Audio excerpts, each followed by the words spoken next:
Hi everyone, so today I am going to actually take you through a tutorial of how to get from one pose to the other.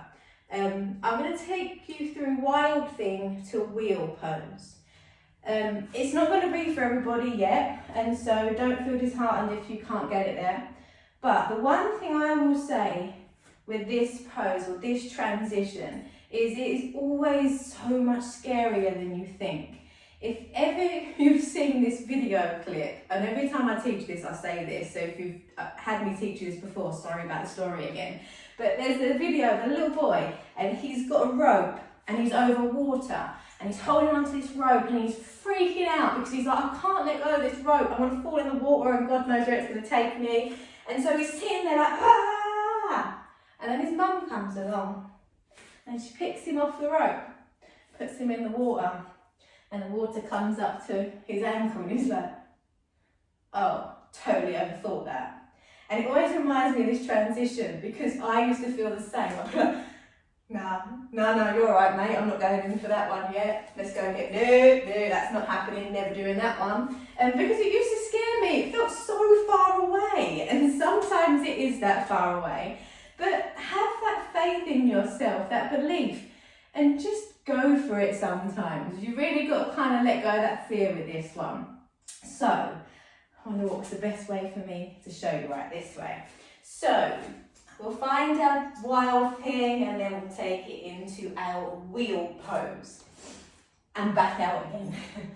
So from downward facing dog, I'm just going to go off my mat a little bit because I'd like to actually end up on the mat. And so wild thing, we inhale, lift. Exhale as we start to stack the hip and slowly bringing ourselves into our wildest wild things. Nice open hearts, nice lift through the hips. Now, wild thing is a back bend. So if you've got straight lines, that's fine, but think about bringing that back bending element in. Then it becomes a lot easier. Where's the camera? I can't even see it. So from here, we are going to start to ground through the right foot.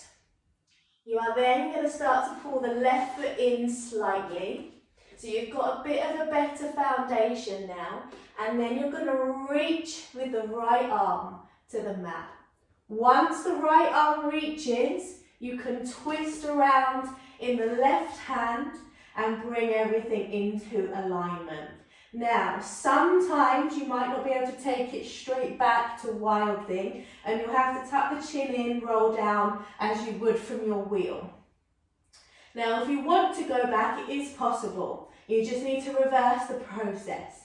So I'm going to start to push onto my right tippy toes, bring some weight into my left foot and left arm and lift the right. I'm actually going to lift my right foot and then the right hand swivels down and you can roll the left wrist around. That actually went a bit faster than I wanted it to, so I'm going to show you again. So wrist mobility is quite important here because you are going to be twisting around on them.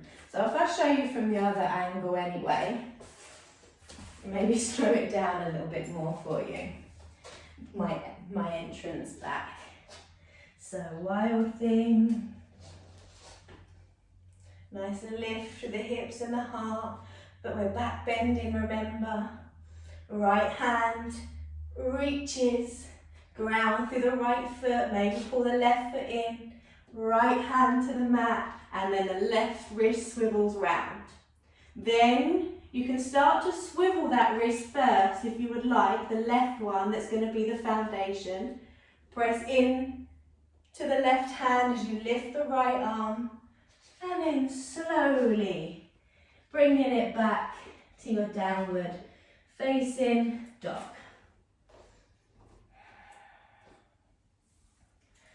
It's a warm one, definitely create a little bit of heat for you, a little bit of fear perhaps, but know that it's normal to feel those kind of feels when you transition in. When you do that first one, you're going to be like, oh my God, I was so overthinking that. It was easier than I thought. So just have faith in yourself, like always. If it's not for you, let it go. If you can't really answer why you would like something in your practice, then I tend to let it go. Like splits, you won't really see me doing the splits ever. If it happens by accident because the other pose is amazing, but nah, get rid of it. Don't stick it on your radar. I can take a deep lunge and get the benefits, and I can then come out my deep lunge and do some hamstring stretches, and then I'm going to get my split benefits anyway. I can't give you a reason as to why I want to do the splits, why I want to push my body into a state that it is certainly not ready for. That's not kindness to your body, that's not yoga anymore. So really think about when you are pushing these things, why? Am I ready yet? And if you're not, this whole part of the practice is surrender. It's that wanting to push for something, but knowing that your body isn't ready, and we need to accept that. But if we keep showing up, then we might be able to get there one day. So yeah, so that's my thoughts on it anyway. So as always, a little bit of extra waffle for you in your tutorial, and I'll see you again soon.